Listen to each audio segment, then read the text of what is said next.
tinatawag natin na mga cottage natin na rock and close treasure kung saan ay man-made cover lamang ito kung saan ang kanyang coordinate sign marker na makikita natin merong animal sign marker doon na meron siyang mata at arrow na nakapoint dito na may layo siya mula doon sa 180 South patungo ng 360 North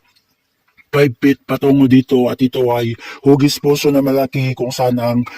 makikita natin dito matrix na kanyang sign marker na legit na sign marker ay ito ang ipapakita ko sa inyo na symbolization of rock and close treasure. Ito ang legit na sign marker ng rock and close treasure na meron siyang courting C at dot sa gitna plus meron siyang dot dito kung saan ang tinutukoy na spot deposit mula dito patungo dito sa portion na ito kung saan ay man-made cover lamang ito at ang counter sign niya matrix ay meron din tayong makikitang naka-court na naman dito sa portion na ito at meron siyang isang dot dito na ibig sabihin rock and close treasure.